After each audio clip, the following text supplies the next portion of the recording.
Alright, this is a video that I really wanted to do for quite a while now, and I'm finally going to start it. Now, this isn't the ideal place I wanted to start it. I actually wanted to start on my balcony, but unfortunately I have my aunt over visiting and I have my uncle coming into town as well. So I figured I might as well just get this started, and this is going to be a video series of my life and how I got to where I am today. So just bear with me. I'm gonna make this into segments because if I started, it would be just a really long video, and I really want to be transparent into everything, because I have a pretty crazy background, and you probably wouldn't believe where I came from and where I am today. Because if you look at the pictures, or I was looking for pictures actually on MySpace and I couldn't get onto my account, which sucked. But if you look at me from back my past, maybe when I was 18, 19, 20, and you look at me now, you probably wouldn't recognize me and wouldn't be able to tell who I am today from my past. So let's just get this started. Now, let's get started. Where do I start from? Where do I start? Okay, in junior high school, I used to be a really overweight kid. I used to be made fun of. When I was young, I used to eat just tremendously. I used to be the kid where I just sat on video games, and my brothers were active, and they were both in sports and whatnot. I just liked playing video games, and all my friends liked playing video games, but I enjoyed like playing like Zelda and like Smash Brothers, and who doesn't like playing all those stuff. And I was really inactive. I did play sports, but I was usually like hockey with my friends. And I was usually the last person picked. We played like football in the neighborhood, things like that. I wasn't so good at them. I tried, but I wasn't good. Like I said, I was overweight. And that's just the kid I was. In junior high school, I was in orchestra in my 8th grade year, and I played all the way to my 12th grade year, played the viola. Really liked that. I had my own viola. I thought I got pretty good at it. In 12th grade, I was second chair. There was always somebody that was better than me at it. But I did enjoy playing that, and I did that for quite a long time. Still wish I did play, but yeah, kind of grew out of that. So in high school, in 9th grade, I decided to lose weight. And I would in the mornings, I would go running around my block. I cut everything I was eating in half. Pretty much everything I was eating, I cut in half and I threw away the rest. I would take little nibbles and spit it out sometimes. I was almost afraid to eat at times. And in a month span of time, I lost an incredible amount of weight. And people accused me of using drugs, and they threw out the assumption that I was tweaking. And at this time, what I thought tweaking was when you smoke a lot of weed and you just start twitching. That's what I thought tweaking was. I didn't know tweaking was meth, like meth or speed or crystal, or whatever you want to call it. There's a bunch of nicknames for it, but I didn't know that's what meth was at the time. I didn't know that's what tweaking stood for. So when people accused me of tweaking, I just kind of brushed it off. I was like, no, I don't do that. Like I took it as a joke. I got Starbucks, by the way, just to get this video rolling.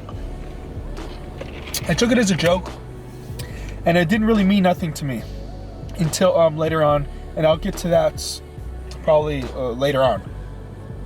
So I lost the weight, and then people like I started being active with like girls, but I was still super shy. Didn't really know how to speak to girls. I remember my first girlfriend, this girl named Sarah Anderson. I had no idea how to kiss a girl. I was so embarrassed to even hold her hand. I think we lasted for about 2 weeks. Like I'd go to the skate park, and I was too scared to even approach her. And we were dating at the time. I didn't know how to. I wasn't involved with women, so I didn't know how to go evolve that. I used to be a fat kid, so I never really was involved with girls. So that only lasted for about 2 weeks. We finally broke up, and I was just like, it didn't really mean nothing to me because I wasn't that type of dude. So I wasn't the type of, I didn't know how to react with girls. Not at that moment yet. So I skateboarded. I was heavily involved in skateboarding throughout my high school year and junior high school year. Wasn't so good at it, and I never really was that good at it. I guess I got okay later on, but my brother was the one that was talented at skateboarding, and he still is. You know, that dude is phenomenal, and it surprises me to this day that he's not pro. You know, he was just the type of dude that just doesn't really. He just didn't really care about doing anything with skateboard, even though he could have. He was sponsored, you know, and he would do these phenomenal tricks, like, I don't know, just crazy tricks. He could like not skate for like 6 months at a time, jump on a skateboard and like do a back nose blunt on a handrail, which just still surprised me to this day. Where he's not doing anything with it. But so I was heavily involved in skateboarding. Drugs, I didn't really know what drugs were. The only drug I knew about was marijuana, and who doesn't know about marijuana in high school or junior high school? You know, it's that green leaf that you smoke and you like you get high and you eat a lot and you that's what you do. So weed was never really a problem for me. It was really a social thing. I remember when I first did it, I didn't even really inhale it, and I just acted like I was high. I kept it in my mouth and I blew it out, and I just kind of pretended like, oh, I feel so good. But it was never really my thing. And when I really did first get high, it hit me so hard that I kind of like got scared, and I started sweating and I started panicking, and it just was never really my thing. And still to this day, like marijuana or anything, I never really got into the marijuana high. High school. In high school, you look up to the kids that there was this kids of high school, not in high school, but the adult kids, the older kids. They were into the skateboarding scene, and they were like the good kids in the scene. And these are the people you look up to. And in high school, it's just weird.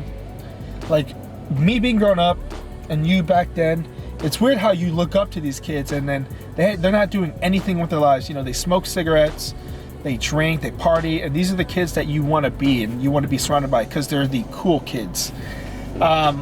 I finally got involved with these cool kids, and they were part of this group called Full Rip Mafia or Full Rip Life, and that was like that was the clique. You know, everybody has this clique, and you make up this name, and they were the cool name, and that's who I wanted to be a part of. And so I finally got somewhere inside the little group. I got inside of the group, and I was like, okay, cool, I'm part of this little crew now. And you know, what we did was they skateboarded. You know, they were like the good kids at skateboarding. I started partying with them, going to these parties, you know, getting drunk, plastered. We would go out, like, you know, on the weekends, and we go to house parties, seriously, like almost every single weekend, and we'd just get drunk, and that was what it was. And we'd go skateboarding, and we'd film, and we'd do all this crazy stuff. One night, this is how I got introduced to the drug methamphetamine. We were at this party, and we were all drunk, and I was the only kid, and maybe this is why I was actually got in the clique, because I was the only person that had their license and had a car. And my first car was a Bronco, 89 Bronco that I bought from my brother-in-law, that later on he took back from me because I was just an idiot. We go to this party, we're all drunk, and then, you know, I think it's a Friday night, and I couldn't go to my house drunk, so I'd call my parents and tell them, oh, I'm just gonna stay the night at my friend's house. It's chill, you know, me and my brothers are gonna stay there.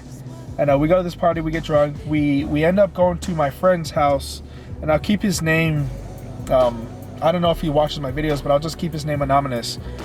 We go to this place called the Budget Suites, and this is like the most ghettoest place and that you can live at. It's one of those places where you pay weekly. They're weeklies. You pay weekly and you live at this place. I think it's like $150 a week or something like that. And this is where he lived. And this place is just filled with, like, you know, drugs and thugs, and, you know, it's just in the dirty part of town in Vegas. So I don't know if I mentioned this. I am from Las Vegas. That's where I've grown up my whole life, pretty much. So that's all I really know, Las Vegas. I came to Florida 2 years ago. So I'll get to all that later on. So yeah, we go to my friend's house, and I'm drunk. My brother's drunk. You know, my friends are drunk, and it's a small little room, and there's this guy on the table, and this guy, like, he has this contraption, a bottle, and it looks like a bong to me. And I know what a bong was. You know, at that time, I think I was 16. I was 16 at this time.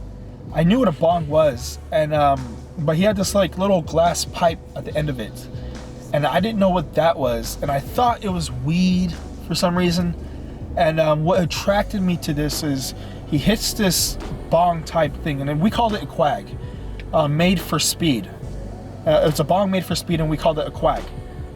And he hits this thing, and I'm watching it, and then he exhales this huge cloud, and I was just attracted to how thick and white this cloud was. And I just, I didn't care what it was at the time. I just wanted to do it. So he hits it a couple times, and I'm like, whoa, I'm like, what is that? And I asked him, I'm like, can I try it? Had no idea what he was doing, but I asked him if I could try it. And he said, you know, this I'm taking rips, and that's what they called, you know, quag hits, rips. And I asked him if I could hit it, and he's like, this stuff isn't free. He's like, he's like, you have no idea what this is. I was like, I don't care. I got the money. I just threw, you know, money at him. He's like, if you really want to do it, he's like, sure, I'll take your money, and you could hit this a couple times. So I was drunk. Keep in mind, I was drunk. So I end up giving him the money, and I end up hitting this thing, and he teaches me how to do it. And I blew out this huge cloud. And my brothers are watching me, and they kind of knew what it was, but they didn't know how I would feel. And at the time, you know, they're asking me the question, like, what do you feel? I'm like, I feel sober. Kind of weird. I felt kind of good, tingly, but I feel sober. And I went from, like, you know, 0 to 100 real quick. If you don't know,